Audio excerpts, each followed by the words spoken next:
PDM के show cause का जवाब दिया जाए या नहीं। पाकिस्तान पीपल्स पार्टी की आला क़यादत ने सर जोड़ लिए। पीपल्स पार्टी के सेक्रेटरी जनरल नैयब बुखारी ने डॉन न्यूज को बताया कि पीपल्स पार्टी नोटिस का जवाब न देने पर गौर कर रही है। बात करेंगे डॉन न्यूज के नुमाइंदे नादिर कुरमानी से। नादिर, बताइएगा नैयब बुखारी ने मजीद क्या कहा है?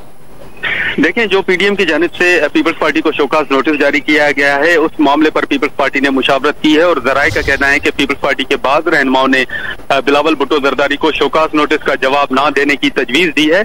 और इसी हवाले से पीपल्स पार्टी के सेक्रेटरी जनरल नैयब बुखारी ने डॉन न्यूज से गुफ्तगू में यह बताया है कि पीपल्स पार्टी को जो शोकाज नोटिस जारी किया गया है, पीडीएम को ये इख्तियार ही नहीं कि वो किसी जमात को शोकाज नोटिस जारी करे, लेकिन ये पीपल्स पार्टी की सवाबदीद है कि वो इस शोकाज नोटिस का क्या जवाब देती है। इस हवाले से उनका यह भी कहना है कि जो नोटिस जारी किया गया है उस पर मुशावरत जारी है, लेकिन उनकी जाती राय यह है कि शोकाज नोटिस का इख्तियार ही नहीं तो पीपल्स पार्टी इसका जवाब देने के लिए बाउंड कैसे हो सकती है। तो इस मामले पर मजीद मुशावरत जारी है और पीपल्स पार्टी के सेक्रेटरी जनरल नैयब बुखारी का ये कहना है कि शोकाज नोटिस की बजाय पीडीएम का इजलास बुलाकर इस मामले पर मुशावरत की जाए, बातचीत की जाए और मुस्लिम लीग नून समेत जेयूआई और दीगर जमातों को अगर कोई तहफुजात हैं तो वो पीडीएम के इजलास में तहफुजात सामने रखें और इस मामले पर बातचीत की जाए। उन्होंने ये भी वाज़ेह किया कि पीपल्स पार्टी किसी की मातहत जमात नहीं है कि उसको नोटिस जारी करके वजाहत मांगी जाए।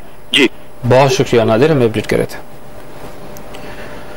आपको बता रहे हैं पीडीएम के शो कॉज का जवाब दिया जाए या नहीं। पाकिस्तान पीपल्स पार्टी की आला सदा क़यादत ने सर जोड़ दिए हैं। पीपल्स पार्टी के सेक्रेटरी जनरल नैयब बुखारी ने डॉन न्यूज को बताया कि पीपल्स पार्टी नोटिस का जवाब न देने पर गौर कर रही है। उन्होंने कहा कि इस तमाम तर मामले पर पीडीएम का इजलास बुलाने पर गौर किया जा रहा है। पीडीएम के शो कॉज का नोटिस जवाब दिया जाए या नहीं, पीपल्स पार्टी सर जोड़कर बैठी हुई है। पीपल्स पार्टी के सेक्रेटरी जनरल नैयब बुखारी ने डॉन न्यूज को बताया कि पीपल्स पार्टी नोटिस का जवाब न देने पर गौर कर रही है। साथ साथ ये भी गौर किया जा रहा है कि पीडीएम का इजलास बुलाया जाए और इस मामले को पीडीएम इजलास में उठाया जाए। आपको बता रहे हैं पीपल्स पार्टी की आला क़यादत ने पीडीएम के शो कॉज का जवाब देने या न देने का फैसला करने के लिए इजलास बुलाने का मुतालबा किया है।